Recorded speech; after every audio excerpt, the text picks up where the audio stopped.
ಇದು prime minister ಹೇಗೆ ತಿಳ್ಕೊಂಡ್ರೋ ಗೊತ್ತಿಲ್ಲ ಈ ವಿಷಯನ. ನನಗೆ ನಿಮ್ಮ ತಂಗಿ ತೀರೋಗಿದ್ದಾರೆ ಅಂತೇಳಿ ಅವರೇ ನನಗೆ ಒಂದು ಕಾಂಡಲೆನ್ಸ್ ಮೆಸೇಜನ್ನು ಪ್ರಧಾನಮಂತ್ರಿಯವರು ಕಳಿಸ್ಕೊಟ್ಟಿದ್ದರು. ಅಂದರೆ ಒಂದು ಹಳ್ಳಿ ಒಳಗೆ ವಾಸ ಮಾಡತಕ್ಕಂಥ ಸಾಮಾನ್ಯ ಕುಟುಂಬದಲ್ಲಿ ಹುಟ್ಟಿರೋ ಒಬ್ಬ ಹೆಣ್ಮಗಳ ಬಗ್ಗೆ, ಅಥವಾ ನನ್ನ ತಂಗಿ, ನಾನು ಹಳ್ಳಿಲೇ ಹುಟ್ಟಿ ಹಳ್ಳಿಲೇ ಬೆಳೆದು ಆಕಸ್ಮಿಕವಾಗಿ ರಾಜಕಾರಣದಲ್ಲಿ ಸ್ವಲ್ಪ ಹೋರಾಟ ಮಾಡಿರ್ಬೋದು. ಆದರೆ ಪ್ರಧಾನಮಂತ್ರಿಗಳು ಇಷ್ಟು ಸೂಕ್ಷ್ಮ ಇದ್ದಾರೆ. ಅವರು ಈ ವಿಷಯ ತಿಳ್ಕೊಂಡು ನನಗೇನೆ ಒಂದು ಕಾಂಡಲೆನ್ಸ್ ಮೆಸೇಜ್ ಕಳಿಸ್ಕೊಟ್ರು. ಅವ್ರಿಗೆ ನಮ್ಮ ಕುಟುಂಬದ ಪರವಾಗಿ ನಾನು ಅವ್ರಿಗೆ ತುಂಬ ಆಭಾರಿಯಾಗಿದ್ದೇನೆ. ನಾನು ಇನ್ನೆಂದು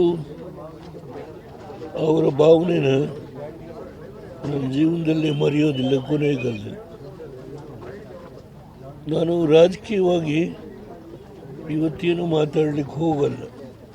ಇದು ಸಂತಾಪ ಸೂಚಕ ಸಭೆ ಇರೋದ್ರಿಂದ ರಾಜಕೀಯವಾಗಿ ಮಾತಾಡಬಾರ್ದು. ಬಹುಶಃ ಇನ್ನು 3 ದಿನ ಇದೆ ಪಾರ್ಲಿಮೆಂಟ್. ಅದ್ರಲ್ಲಿ ಬರ್ತೀನಿ, ಆಸ್ತಿಗೆ ಬರ್ತೀನಿ. ಆಸ್ತಿಗೆ ನಿಮ್ಮನ್ನು ಭೇಟಿ ಮಾಡ್ತೀನಿ. ದಯಮಾಡಿ ಇವತ್ತು ಬೇಡ, ದಯಮಾಡಿ ನಿಮ್ಮಲ್ಲಿ ವಿನಂತಿ ಮಾಡ್ತೀನಿ. ಇದು ಪ್ರೈಮ್ ಮಿನಿಸ್ಟ್ರು ಹೇಗೆ ತಿಳ್ಕೊಂಡ್ರೋ ಗೊತ್ತಿಲ್ಲ ಈ ವಿಷಯನ. ನನಗೆ ನಿಮ್ಮ ತಂಗಿ ತೀರೋಗಿದ್ದಾರೆ ಅಂತೇಳಿ ಅವರೇ ನನಗೆ ಒಂದು ಕಾಂಡಲೆನ್ಸ್ ಮೆಸೇಜನ್ನು ಪ್ರಧಾನಮಂತ್ರಿಯವರು ಕಳಿಸ್ಕೊಟ್ಟಿದ್ದರು.